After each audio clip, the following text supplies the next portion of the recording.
Hello दोस्तों, आप सभी को होली का दहन और छोटी होली की शुभकामनाएं। जैसे कि आपको पता है छोटी होली है आज। हमारे यहाँ होली का दहन होता है, बहुत बड़ी होली का दहन होता है। और ये पूरे गांव वाले लोग वहाँ पर जमा होते हैं और वहाँ से छोटी छोटी आँच लेकर जाते हैं। मतलब छोटे छोटे ऐसे आग का पीस लेके जाते हैं और अपने घर में उसे लगा के अपने यहाँ की होलिका जलाते हैं।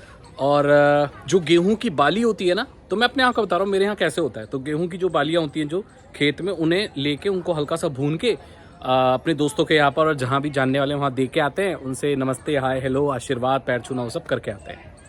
अब बहुत सारे लोगों को ये नहीं पता कि होली मनाई क्यों जाती है। आधे से ज़्यादा लोगों को ये पता नहीं होगा कि होली मनाते क्यों हैं, होली का दहन मनाते क्यों हैं। आज मैं आपको बताने वाला हूँ कि क्यों मनाते हैं होली। अलग अलग जगहों पे इसका अलग अलग महत्व है। आप ब्रज के साइड में जाओगे, मथुरा, वृंदावन, तो वहाँ पर होली बहुत धूमधाम से मनाई जाती है। राधा जी और कृष्ण जी के प्रेम के उसमें मनाई जाती है। और इसकी एक और कहानी है, बहुत सालों पहले, बहुत पुरानी बात है। बहुत पुराने काल में एक डीमन किंग हुआ करता था, एक राजा हुआ करता था जो राक्षसों का भी राजा था। उसका नाम था हिरण्यकश्यप। हिरण्यकश्यप को एक वरदान मिला था कि उसको ना तो इंसान मार सकता है ना जानवर मार सकता। और बहुत अत्याचारी राजा था वो, डीमन किंग था वो, और बहुत अत्याचारी था। उसको यह आशीर्वाद था कि ना तो उसको जानवर मार सकता है, ना तो उसे इंसान मार सकता है, ना वो हवा में मर सकता है, ना पानी पे, ना धरती पे, ना उसे घर के अंदर मारा जा सकता है, ना उसे घर के बाहर मारा जा सकता है, ना तो उसे हैंड हेल्ड वेपन से मारा जा सकता है या ना तो उसे प्रोजेक्टाइल वेपन से, यानी हाथ में पकड़ने वाले शस्त्र से नहीं मारा जा सकता। तीर कमान जैसे दूर से मारने वाले शस्त्र से भी नहीं मारा जा सकता। ऐसा वरदान था। तो लोगों को वो बोलता था कि मेरी पूजा करो, मैं ही हूं भगवान, मैं ही हूं ईश्वर। उस राजा हिरण्यकश्यप का एक बेटा था जिसका नाम था प्रहलाद। प्रहलाद विष्णु जी का बहुत बड़ा भक्त था और उसने ये बात मानने से मना कर दिया कि नहीं, अपने पिता को बोला आप ईश्वर नहीं है, ईश्वर विष्णु है, हमें उनकी पूजा करनी चाहिए। तो इस चीज से वो बहुत नाराज हुआ राजा हिरण्यकश्यप, और उसने क्या किया पता है, उसने उसको मारने की कोशिश की, लेकिन वो मरा नहीं, कुछ नहीं हुआ उसको।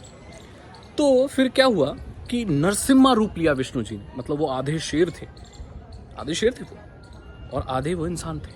कैसे मारा पता है, वो आधे शेर आधे इंसान थे, और उसने हिरण्यकश्यप को दहलीज पे मारा।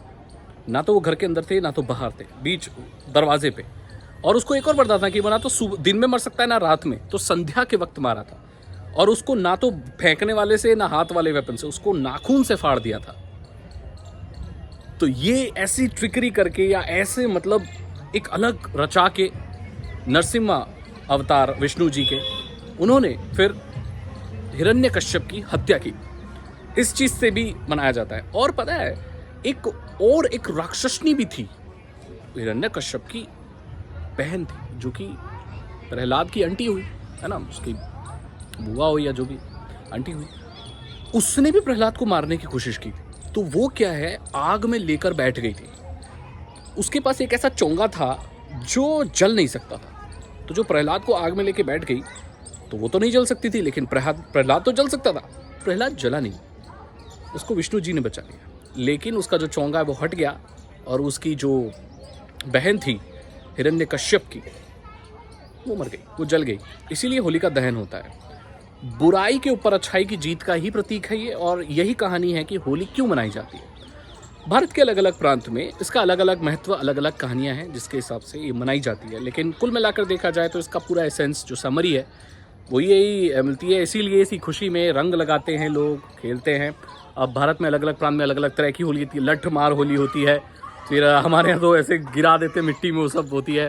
रंगों से खेलते हैं, गुब्बारे वगैरह से खेलते हैं। सो अब आपको कहानी पता चल गई कि होली एक्चुअली मनाई क्यों जाती है। So happy Holi once again, happy Holi का दहन आपको, और होली की शुभकामनाएं। कल भी मैं कोशिश करूंगा वीडियो बनाने की जब रंग वाली होली होगी। आज तो होली का दहन है, वहाँ पीछे दहन होगा तो मैं जाऊंगा। मेरे नया हेयर स्टाइल में ट्राई कर रहा हूँ थोड़ा सा ऐसे, है ना। चलो ठीक है, मैं मिलता हूँ आपसे अगली वीडियो में। Thank you so much and goodbye, take care, bye.